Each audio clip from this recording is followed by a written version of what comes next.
Brooksaw Antiques here. Today we have this 1970 Hermes 3000 vintage portable typewriter. I'm going to show you how to use the functions and make sure they all work. Arguably the best typewriter of all time. Also considered the Bentley of typewriters. Up top is the adjustable paper guide. This helps you guide the page in straight. I'm going to line that up with the edge of the platen, which is the main roller that feeds the paper, and this is the paper support arm that flips up from the back. This is the paper bell that sits on top. It's got two adjustable rollers and a scale, and the margins indicators are in that paper bell. So we're going to set the margins.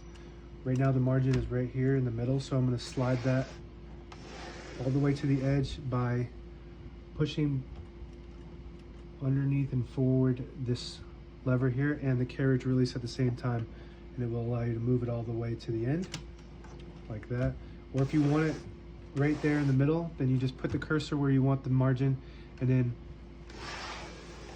just push that lever there, and it sends that margin to that spot that you're at. So a lot of Royal typewriters will have a similar magic margin function like this. So it's basically a magic margin if you know how to use one. Same concept with the left. The left is already on the edge, so I'm going to keep that where it is.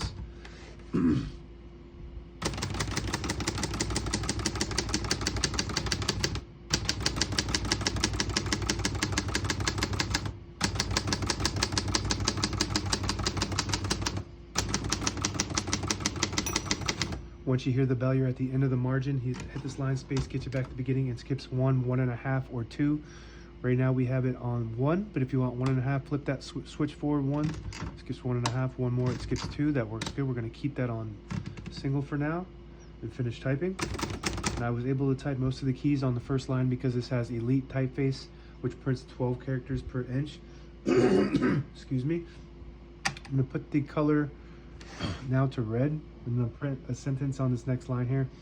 To switch from black to red, there's a blue square here to indicate you're on black, and there's a red square to indicate you're on red. That prints the bottom portion of the ribbon. When you have it on yellow, it prints right down the middle, so black and red.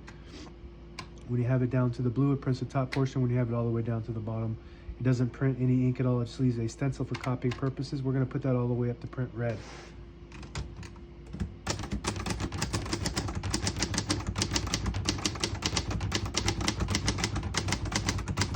It's like typing on a cloud.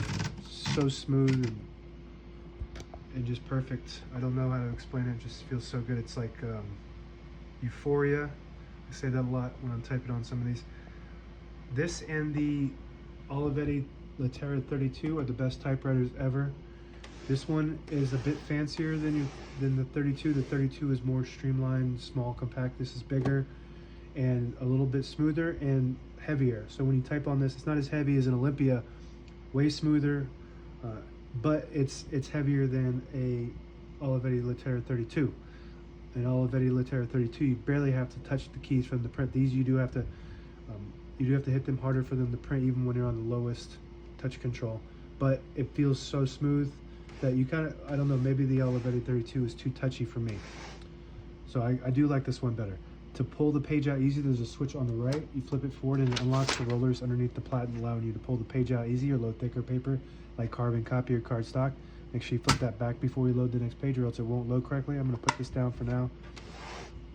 And then you can compare this to the Olympia SM8 and SM9 too, which are much heavier on the keys. So if you like a heavy key to where you have to hit the keys real hard, then you can go with the Olympia. If you want the best of the best, this is it right here. It's going to be more expensive than the other two options. Not to mention that this is in near mint condition. I couldn't find any kind of flaw with it, but I'm not going to say that it's mint condition. Mint condition would signify that it's been basically in a glass case its whole life, out of the box or whatever, but so it's near mint, I would say. Okay, backspace on the top left works great. Shift on each side and shift lock on the left. To clear that, hit that shift button again. And also this has a pound symbol, the money pound symbol, and it also has an American dollar symbol. The up top here are the tab functions. So what the plus means to add a tab. I think I have them on every 10. So right now they're on every 10. So I'm going to clear them all by hitting this button right here. That's the clear all tabs button. So now we don't have any. It's got a very smooth tab, and the harder you press, the more drag there's going to be when you hit the tab. So if you don't like a lot of drag, you just barely hit it and it'll go much faster. So I'm going to set one right here in the middle by hitting that plus symbol, and now when you hit the tab, it stops at that spot. To clear that one specific tab, hit the minus symbol, and it goes all the way to the end. I always like to have one on all typewriters set somewhere in the middle, so when you hit the tab button, it doesn't slam all the way to the end, causing wear and tear to your typewriter. This next button here is the margin release. You get to the end of the margin, there's a mechanism that blocks you from printing, and if you hit that margin release there, it'll allow you to go all the way to the end. That works good. We're going to move the color back down to black to print black next time on default. Shift on each side, shift lock on the left. To clear that, just hit the shift button again. Open the hood from, I think it's from the back here, like this. Yep. So you want to just pop it from the back first, and then it just hooks in from the front right there. All the brand new ribbons loaded on the left, so it's pulling to the right. And if you want to switch that direction, you just flip the ribbon guide like that back to the other direction, and it'll pull counterclockwise to the left. Push it the other direction, it'll pull clockwise to the right. That's the direction we want it to go for now. This is your touch control. And if you look in there, there's a spring that it just loads that spring to create tension when you hit the keys. They do respond faster, but you got to hit them harder when you have it on high tension. So I like it on low tension. And this just hooks in from the front there and snaps in from the back like that. And we already showed you pretty much everything on this right side of the carriage. This is your margin setting lever. This is the carriage release, and this is the paper release. And this is the carriage lock. You push it down, it'll lock the carriage in the middle.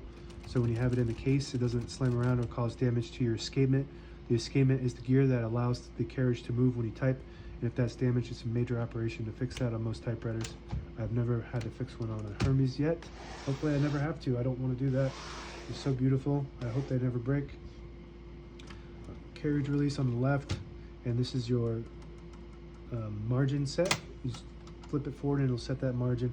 And also, if I didn't mention it before, you can see where the margin is on this paper bale in red. That's exactly where the margin is going to be. So I want to move that more close to the edge. So I'm going to hold this lever and the carriage release at the same time. Actually, when you're doing the left, you don't have to hold the carriage release. You can just push it because it's just by how typewriters are made. And that's where that margin is going to stay for now. And if you pull this knob out like that, you can, it disables the spacing so you can get to an exact spot on the page. You push it in, you get the clicks. And for people doing maintenance, I don't recommend doing maintenance unless you know what you're doing on these, because you could cause more problems. You pull that knob out so you can take that off and replace it. You can replace the knob or do maintenance on maybe the platen.